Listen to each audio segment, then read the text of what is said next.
the last elections, last two cycles of elections, 2022 and 2025, kayo po ba ay nagbigay ng donasyon sa sino man na kumandidato, whether local or national, sa huli mga eleksyon?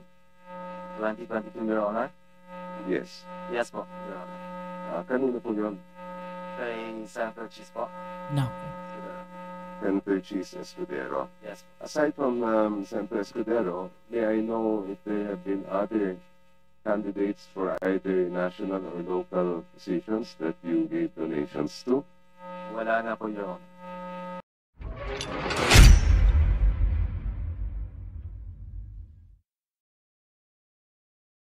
Ayo, what's up? Welcome back din sa ating channel dito sa Boss TV. Alright, so tayo babalik muli mga kababayan at eto na nga, no, ang ating pag-uusapan ngayon mga kababayan, no, nanganganib na nga po ba na masibak o matanggal sa pwesto etong si Senator Cheese Escudero mga kababayan, no, dahil nga sabi nga po sa batas na itong mga nakaraan na ating mga napapanood sa mga balita, no, sinasabi di umano, no, na bawal pong tumanggap ang mga politiko, no, na mga tawag dito donations, no, sa mga contractors mga kababayan, no. Pero eto, no, mukhang nilaglag ng isang contractor etong si Senator Cheese Escudero mga kababayan dahil umamin po siya, no, na nag-donate daw po siya sa kampanya ni Senator Cheese Escudero na nagkakahalaga ng 30 milyong piso mga kababayan. No? Delikado. Mukhang masisibak. No, itong si Senator Cheese Escudero, ano sa palagay ninyo mga kababayan? No? Matatanggal ba sa pwesto si Senator Cheese? Yan ang ating alamin ngayon at pag-uusapan. Pero syempre bago ang lahat, please don't forget to subscribe, like, share, at comment dyan sa comment section. At shoutouts na rin sa mga followers, subscribers natin dyan. Maraming salamat sa inyong suporta. Okay, so eto na nga mga kababayan, sa Congress po, hearing mga kababayan, no, umamin po etong isang contractor, no, na nag-donate daw po siya, no, sa kampanya ni Senator Cheese Escudero noong 2022 campaign period mga kababayan. Nako po, no, mukhang tagilid si Senator Cheese dito. Okay, so alamin natin itong balita na to mga kababayan, no, itong hearing na to, no, sa Congress. Okay, let's go. Good afternoon, Your Honor. Maybe also very... Okay, so pagpasensya nyo lang, no, yung medyo maingay na yan, sa Congress po talaga yan, sa kanila po yan mga kababayan. If Mr. Lubiano has already been placed under oath? We confirm that he has taken his oath earlier together with the other contractors, Your Honor. Thank you, Mr. Chair. Kayo po ang presidente ng Centerways Construction and Development Incorporated, Mr. Lubiano? Yes po. Kailan pa po kayo naging pangulo ng kumpanyang yan? Since 2009 po. So you are familiar with the government contracts that your company has entered into since Yes, the po. time you are a president? Yes po, Your Honor. More or less since 2022 hanggang ngayon po, mga ilan ang government contracts ng Centerways as far as you know? Sa pag-government po, yung mga nabid po namin, nasa, I think, from 2022 to 2020, nasa 80 po. More or less Yes, around po. More or 80 projects. Yes po. Thank you. Saan lugar itong mga proyektong ito? More on Bicol po. Bicol? Yes. Where in Bicol specifically, sir? Sorsogon, Your Honor. Meron kayo sa Sorsogon. Yes po. Meron din po kayo sa ibang mga lugar sa Bicol? Yes po. Depende po sa napapanalunan namin po sa bidding. Can you recall the places aside from Sorsogon? May Kamsur din po. May, depende po sa napapanalunan po. Pero mostly in Bicol po. Yes, you have some in Albay. Is that correct? Yes po, yes po. 2001 I think. Some in Camarines Sur. Yes po, yes po. Also some in other provinces like Cebu and Masbate. Yes po. Yes po. Now, of those 5 places you mentioned, Albay, Camarines Sur, Cebu, Masbate, and Sorsogon, alin po doon ang pinakamaraming government contract ang Centerways? Your Honor, sa Sorsogon po.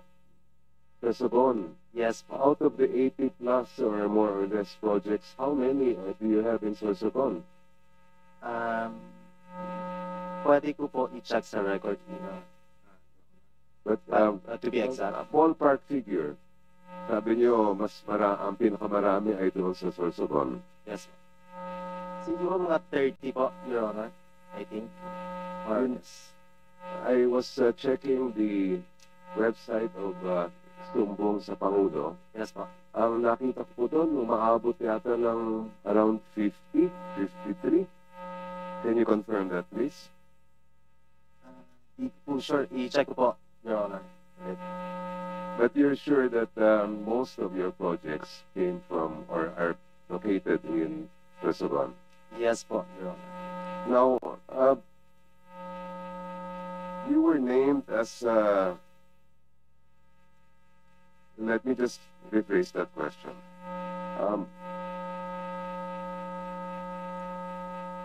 Meron po ba kayong kamag-anak, asawa, o kaya kapamilya na nasa gobyerno ngayon? Yes po, Your Honor. Sino po sila? Tanong kami ng posisyon. Po? Sino po sila? Yung sinasabi niyo kamag-anak ninyo. Kapatid ko po, Your Honor. And what is his position in government? Mayor po. Ngayon. Sa isang bayan sa Sorsogon po. Saan po? Sa Sorsogon. Sa Sorsogon. Aside from your brother or is that sister? Wala po akong sister. Sino pa po?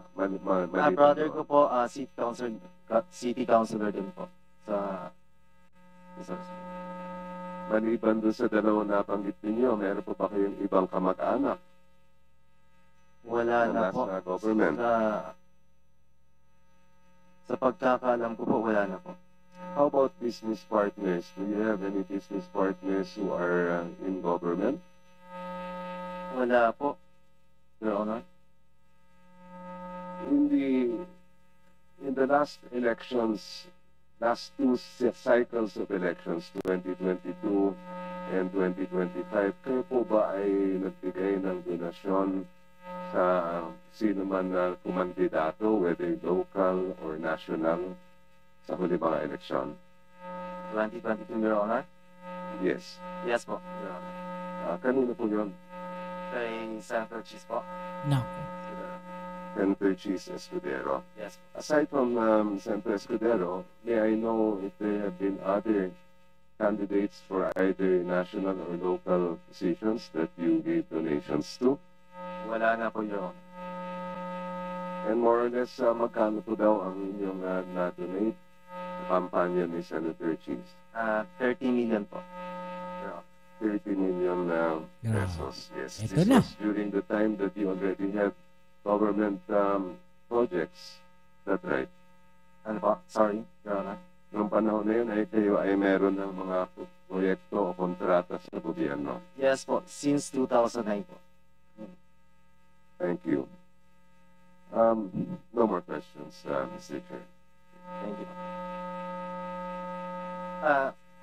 Your Honor, personally ko po, donation or nag-donate po ako kay Senator Cheese yung 30 million. Hindi po galing sa company yun. Galing po yun sa akin as a personal individual. Thank you. All right, thank you, Congressman Diokno. Next to interpolate is Congressman Santos. You may proceed. Salamat, Mr. Chair. Mr. Chair, I'd just like to take note of this letter that I sent to DPWH. Nung ako po ay umupo bilang bagong representative ng City of Las Okay, so yun mga kababayan, no? At inamin, no, na nag-donate siya kay Senator Chis Escudero, mga kababayan. Itong isang presidente ng construction company na kung saan may mga proyekto sila sa gobyerno o may mga government projects na sila yung nag-handle, mga kababayan. At sinasabi nga po sa aking pagkakaintindi na bawal daw po yun. Na kapag ikaw ay may mga proyekto sa government o may contractor ka ng mga government projects, bawal kang magbigay o bawal tumanggap yung isang politician, yung kumakandidatong politiko, bawal tumanggap ng donation sa mga ganon, na mga kumpanya o sa mga contractors na may mga government projects. Kasi nga naman, parang parang ethics na lang, mga babayan. Kung titignan natin maigi, parang in return, may kailangang ibalik sila doon sa tao dahil nag-donate sa kanila yun 'di ba? Pero sinasabi dito netong contractor na personal niyang donation yon, o tulong o suporta dito kay Senator Chis Escudero, yung 30 million na yon. Pero kung titignan natin maigi, mga babayan, parang ganun din siya lalabas. 'Di ba? Kasi kung presidente siya ng kumpanya, 'di ba, mga babayan, so posibleng mabigyan pa rin sila ng mga projects. Parang parang ano tawag natin dito, utang na loob, parang gano'n. Sige, nag-donate ka kasi sa akin personally ng 30 million para sa aking kampanya, bibigyan ko kayo ng mas maraming proyekto. 'Di ba? Posible rin naman na baka lang naman, ito naiisip ko lang naman, na baka pinadaan lang din sa kanya. 'Di ba? Parang sige, ito personal mo lang na ibigay. Palalabasin na personal na donation mo to kay Senator Chis Escudero. Etong naisip ko, mga kababayan, ay posibleng naiisip din ng mga kababayan natin. 'Di ba? Pwedeng ganoon din. 'Di ba? Yung ganong mindset na sinasabi natin, mga babayan, yung senaryo na posibleng ganun yung nangyari. 'Di ba? Pero hindi ko sinasabing ganun talaga yung nangyari, mga babayan, baka sabihin niyo. Diba? Pero malinaw dito, sa ating pinag-uusapan, tumanggap ng 30 million na donation itong si Senator Chis Escudero, mga babayan.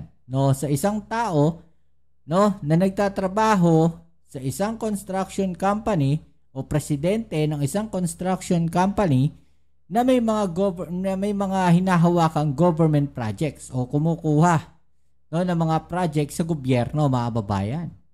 Diba? O anong masasabi ninyo dyan? Diba? I-comment na lang po sa ibaba yung mga opinion at atin yung pag-usapan. Alright? So yan, muli, maraming salamat sa lahat ng mga patuloy na nakasuporta dito sa ating channel. Shoutout sa mga followers natin dyan. Kita-its tayo sa ating next video upload. Ito muli yan yung Kuya Mobs sa Mobs TV. Peace and health.